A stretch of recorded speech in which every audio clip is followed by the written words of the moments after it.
जय हिंद विद्यार्थियों, आप देख रहे हैं आप अपना YouTube channel idea online classes में। मैं हूं राम कुमार। आज का सेशन BSEB है ना, Bihar school examination board class 10th math है ना। चैप्टर का नाम है त्रिभुज है ना। इसका सबसे पहले इसका परिचय देंगे कि त्रिभुज होता क्या है।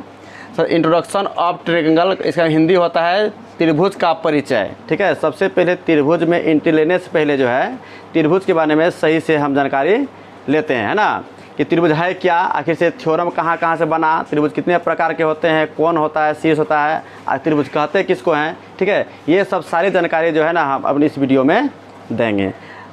तो सबसे पहले जानते हैं त्रिभुज होता क्या है। देखिए, सबसे पहले से क्या है परिभाषा, क्या है परिभाषा है ना। परिभाषा हमने पिछले क्लास में हम बताए हैं। ठीक है, कि त्रिभुज होता है, देखिए 3 सरल रेखा खंडों से घिरित बंद आकृति क्या कहते हैं, त्रिभुज कहते हैं। 3 सरल रेखाखंड, देखिए सरल रेखाखंड किसको बोलते हैं, ये है सरल रेखा ये।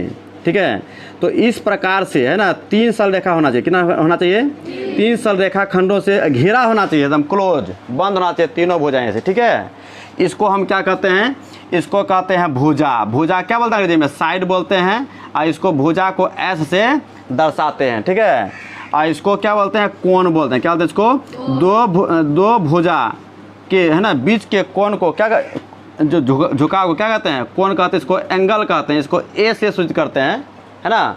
और त्रिभुज को जो है ना इससे सूचित करते हैं, इससे, ये हो गया त्रिभुज है ना।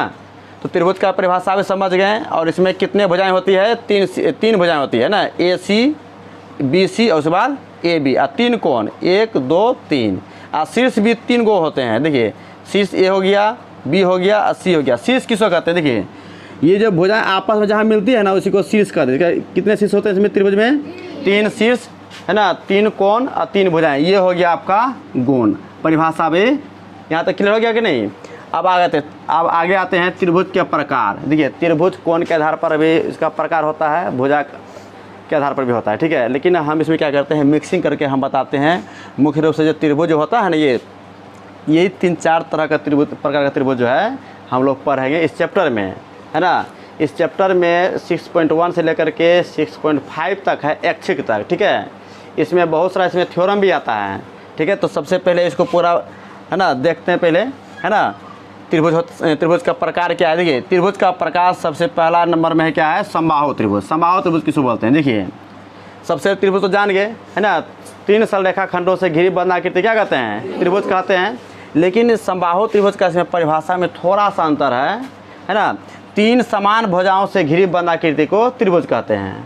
या तो है ना जिस त्रिभुज की तीनों भुजाएं आपस में बराबर होती है उसे क्या कहते हैं, समबाहु त्रिभुज कहते हैं। और समबाहु त्रिभुज का प्रत्येक कोण 60 डिग्री होते हैं। कितने डिग्री होते हैं, 60 डिग्री। तीनों भुजाएं ये समान है, इसीलिए जो हमने क्या किया है, इसमें थोड़ा सा एक जो है ना एक लकीर इसमें तीनों भुजाएं में काटा गया है ना। ये हो गया पी के, ये हो गया समबाहु त्रिभुज। ठीक है, अब आते हैं समद्विबाहु त्रिभुज क्या होता है। ठीक है, देखिए समद्विबाहु त्रिभुज है ना, जिस त्रिभुज की 2 भुजाएं आपस में समान होती है उसे क्या कहते हैं, समद्विबाहु त्रिभुज। जिस त्रिभुज की 2 भुजाएं बराबर होते हैं उसे क्या कहते हैं, समद्विबाहु त्रिभुज। 2 भुजा, किन्हीं 2 भुजा होनी चाहिए, उसी को समद्विबाहु त्रिभुज कहते हैं। ठीक है, ये हो गया PQ और ये हो गया आपका PR। ये दोनों भुजाएं बराबर है ना, इसीलिए 2 लकीरें दिए इसमें। ठीक है, इसमें एक है, इन दोनों भुजा से क्या ये क्या अलग है, भिन्न है ना। 2 कोण देखिए इसमें बड़ा 70 डिग्री 70 डिग्री है ना। ये क्या आपका 40 डिग्री है। त्रिभुज का है ना तीनों कोणों का योग 180 डिग्री होता है। या तो एक कोण बड़ा हो छोटा हो कोई दिक्कत नहीं, लेकिन तीनों कोणों योग हमेशा क्या होने, कितना होना चाहिए, 180 डिग्री। ठीक है, ये भी समझना जरूरी था। अब आते हैं यहाँ पर विषमबाहु त्रिभुज। विषमबाहु त्रिभुज क्या, देखिए जिस त्रिभुज की तीनों भुजाएं आपस में समान नहीं हो है ना, उसे क्या कहते हैं, विषमबाहु त्रिभुज का। देखिए ये विषमबाहु त्रिभुज का पहचान देखिए क्या इसमें है ना, ये भुजा AB है ना, एक लकीर है इसमें है ना, और AC में क्या है, 2 लकीर है, और BC में क्या है 3। इसका मतलब तीनों भुजाएं क्या असमान है, और तीनों कोण भी मतलब भिन्न है, अलग अलग है। देखिए 50 डिग्री है A, और कोण भी कितना है 60 डिग्री, और कोण से कितना है 70 डिग्री। इसको जोड़ने पर 180 डिग्री होता है। देखिए 6 7 13 5 18 180 डिग्री होता है। किसी भी त्रिभुज के तीनों कोणों का कितना डिग्री, 180 डिग्री होता है। ठीक है, यहाँ तक समझ गए। अब आते हैं समकोण। देखिए समकोण, जिस त्रिभुज का एक कोण 90 डिग्री हो से क्या कहते हैं, समकोण त्रिभुज। क्या कहते हैं इसको, समकोण त्रिभुज कहते हैं है ना। ये हो गया PQR। कोई भी त्रिभुज किसी भी तरीके से बनाइए, इस तरह से बना दिए है ना, ये कोण समकोण होना चाहिए। एक कोण जब समकोण होता है ना, ये दोनों कोण क्या बनेगा, न्यून कोण बनेगा। तो समकोण से संबंधित जो है ना 6.4 में जो है ना इससे संबंधित सवाल भी दिया है और इसमें सिद्ध भी करेंगे, ठीक है। पाइथागोरस प्रमेय कैसे बनता है, ठीक है। पूरा मतलब जो ना पूरा सीरियल पढ़ेंगे, ठीक है, कि कैसे आखिर से मतलब इतना सवाल इसमें एक दूसरे से जुड़ा हुआ है ना। अब आते हैं समरूप आकृति।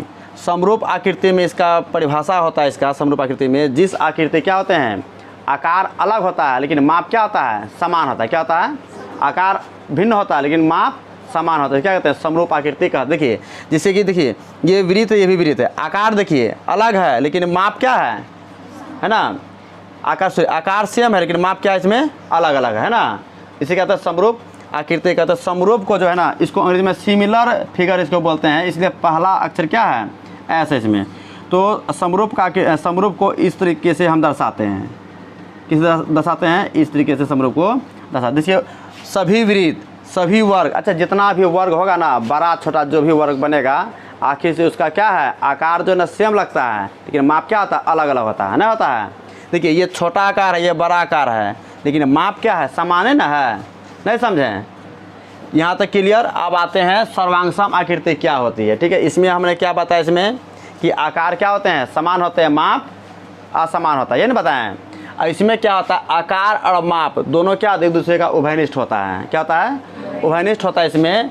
जैसे कि है ना वर्ग और आयत, वर्ग और आयत है ना, वर्ग और आयत क्या होता है इसमें। वर्ग में देखिए ये चारों भुजा इसका बराबर होता है ना बराबर। इसमें आयत का भी क्या होता है, चारों भुजा बराबर नहीं होता, नहीं चारों कोण समकोण होता है। इसमें भी समकोण होता है, चारों कोण होता है ना वर्ग का, ठीक है। तो इसमें ये कोण और संगत कोण बराबर है और भुजा भी क्या है इसमें संगत कोण बराबर नहीं है। जब ऐसी स्थिति में आता है ना, ये क्या था, सर्वांगसम आकृति कहलाता है, ठीक है। तो यहाँ तक क्लियर। अब आते हैं समान कोणिक त्रिभुज। देखिए समान कोणिक त्रिभुज क्या होता है, यदि दो त्रिभुजों के संगत कोण है ना बराबर हो और इसकी भुजाएं है ना, भुजाएं के एक ही अनुपात में हो, संगत भुजा एक ही अनुपात में हो अर्थात समानुपाती हो, है ना, तो उसे समान कोणिक त्रिभुज कहते हैं।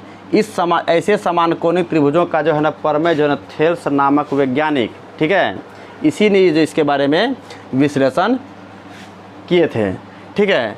समान कोणिक त्रिभुज, तो समान कोणिक त्रिभुज का जो है ना इसका दो शर्तें यहाँ पर हम आगे बताने वाले हैं, लेकिन इसका जो है थेल्स नामक वैज्ञानिक जो है गणितज्ञ, ठीक है, उसी ने क्या किया है, इस त्रिभुज का प्रमेय है ना दिया है, ठीक है। अब आते हैं दो त्रिभुज समरूप होने की दो शर्तें होते हैं। कितने शर्तें होते हैं, दो शर्त। जैसे कि मान लीजिए ये त्रिभुज है ना, ये त्रिभुज, ये छोटा है, ये क्या है, बड़ा है। इस त्रिभुज का नाम होता है पी क्यू, ये हो गया आर, ये हो गया आपका ए बी सी, है ना, ये हो गया आपका, है ना। तो देखिए इसका ये हो गया संगत कोण, ये कोण बी बराबर कोण क्यू, कोण आर बराबर कोण सी और कोण पी बराबर कोण ए, इसको बोलते हैं संगत कोण। क्या बोलते हैं इसको, संगत कोण। पहला क्या होता है, संगत कोण, है ना, बराबर होते क्या होते हैं, संगत कोण बराबर, है ना, संगत कोण। जैसे कि कोण क्यू बराबर कोण बी और कोण आर बराबर कोण सी, है ना।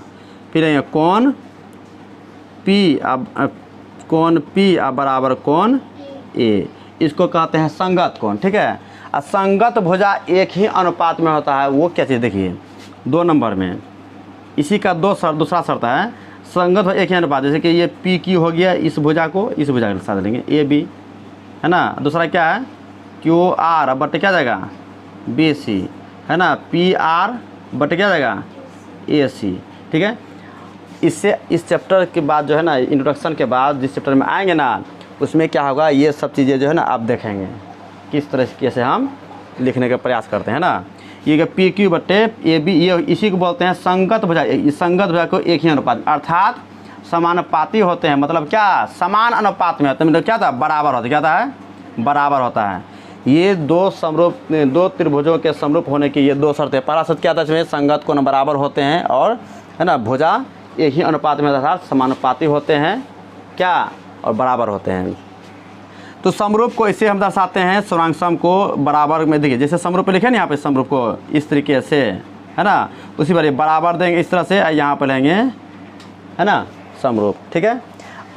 और इसके अलावा और भी इसमें है ना कि इसका स्वरांगसम का है ना समरूपता कसौटी क्या होता है। देखिए समरूपता कसौटी, समरूपता है ना, समरूपता है ना कसौटी क्या होता है। देखिए यदि त्रिभुज समरूप हो रहा है ना, ठीक है, तो उसका कौन से होगा, या तो भुजा से होगा, यही ना होगा जी, या तो कौन से होगा या तो भुजा से होगा। तो सबसे पहले जो ना इस समरूपता कसौटी क्या क्या होता है, देखिए कोण हो गया, फिर कोण है ना, फिर क्या होगा, कोण होगा, ऐसा होगा। या तो क्या होगा इसमें 2 नंबर में, या तो कोण होगा या तो भुजा या कोण, या तीसरा नंबर में या क्या होगा, या तो इसमें भुजा है ना या कोण, तो क्या होगा इसमें भुजा होगा। और चौथा में क्या होगा है ना भुजा, क्या होगा भुजा, फिर भुजा और फिर क्या हो जाएगा भुजा, है ना। ये कोण कोण कोण का मतलब हो गया, ये जो ए इसको बोलते हैं समरूपता की कसौटी। जब 6.2 में जब एंट्री लेंगे ना तो इसके बारे में पूरा दिया हुआ है, ठीक है। और दूसरा इसको कोण भुजा कोण, देखिए कोण को हम जो है ना ए से सूचित करते हैं, अब भुजा को साइड बोलते हैं ना, जब नहीं इसको एस से सूचित करते हैं, ठीक है। तो कोण भुजा क्या होगा इसमें, कोण भुजा कोण है ना, यहाँ पर जाएगा ए, ठीक है। ये समरूपता की कसौटी है। ये भुजा है ना, इसलिए यहाँ पर एस हो जाएगा, फिर उसके बाद ए हो जाएगा, उसके बाद एस हो जाएगा ना जी। उसके बाद फिर क्या होगा एस है ना, एस ट्रिपल एस, क्यों, क्योंकि इसमें भुजा से। और सब भी इसका शर्त हो सकते हैं, ठीक है, लेकिन इसमें 4 शर्तें जो है इसमें हम समरूपता कसौटी के बारे में बता दिए। अब नेक्स्ट आते हैं इसमें, यह प्रमेय क्या होता है, इसको अंग्रेजी बोलते हैं थ्योरम। क्या बोलते हैं इसको, थ्योरम। देखिए प्रमेय क्या होता है, प्रमेय जो है ना किसी गणितज्ञ के द्वारा दिया गया एक कथन होता है। क्या होता है, कथन। और उससे रिलेटेड जो सवाल का हम लोग अध्ययन करते हैं या उसके तहत हम सवाल बनाते हैं, उसको क्या कहते हैं, थ्योरम कहते हैं। क्या कहते हैं, थ्योरम कहते हैं। अभी जो है ना इसके बाद ही जो है ना दिया गया इसमें 6.1 में एक प्रमेय दिया है थेल्स नामक गणितज्ञ ने, है ना। किसी त्रिभुज की एक भुजा के समांतर अन्य 2 भुजाओं को भिन्न भिन्न बिंदुओं पर प्रतिच्छेद करती है ना। क्या ये अर्थात समानुपाती होती है, ऐसा जो है ना मतलब प्रमेय दिया गया है। इसके बाद और भी है, ये थेल्स का प्रमेय था, है ना। और दूसरा इसमें और भी प्रमेय है, जैसे कि पाइथागोरस प्रमेय हो गया, है ना। किसी समकोण त्रिभुज में कर्ण का वर्ग अन्य 2 भुजाओं के वर्गों के योग के बराबर होता है। और भी इसका प्रमेय है, 2 समरूप त्रिभुजों के क्षेत्रफल का अनुपात इनकी संगत भुजाओं के अनुपात के वर्ग के बराबर होता है। ऐसा प्रमेय जो लगभग हम ऐसे तो टोटल प्रमेय जो है ना 10, 12, 13 को प्रमेय दिया हुआ है। ये 13 प्रमेय में जो है ना मुश्किल से हम 8 प्रमेय बताएंगे, उसी प्रमेय से टोटल सवाल क्या हो जाएगा, सोल्व हो जाएगा। और उससे संबंधित प्रमेय से भी संबंधित सवाल रहता है, ठीक है। और इसमें जितना बताएं इससे जो है ना कम से कम 3 क्वेश्चन जरूर आएगा निश्चित। सबसे पहला क्या इसमें कि संगत कोण बराबर होते हैं, ठीक है, और संगत एक ही अनुपात में होते हैं, पहला। दूसरा क्या, समान कोणीय त्रिभुज का शर्त क्या होता है। समान कोणीय त्रिभुज का जो न प्रमेय किस गणितज्ञ ने दिया था, तो थेल्स गणितज्ञ ने दिया था, ठीक है। और हो गया समरूप आकृति और सर्वांगसम आकृति। समरूप आकृति और सर्वांगसम आकृति के बारे में जो है ना इसमें बनाते क्या हो जाए, आप लोग अभ्यास हो जाएगा। यहाँ तक हम समझा दिए, ठीक है। और इससे संबंध जो भी सवाल आएगा उसमें हम समझाने का प्रयास करेंगे, है ना। इस चैप्टर को यहीं तक हम रहने देते हैं। इस त्रिभुज का परिचय समाप्त हो गया। अब जो इसके बाद जाएगा प्रमेय आएगा, प्रमेय के साथ साथ हम सवाल भी आगे बताते जाएंगे, ठीक है। जिस भी विद्यार्थी को समस्या होगा, है ना, वैसे विद्यार्थी को है ना कमेंट करके है ना बोलेंगे, और उसका जवाब हम नेक्स्ट वीडियो में देने का प्रयास करेंगे। समझ गए, तो इतना ही रहने देते हैं। जय हिंद।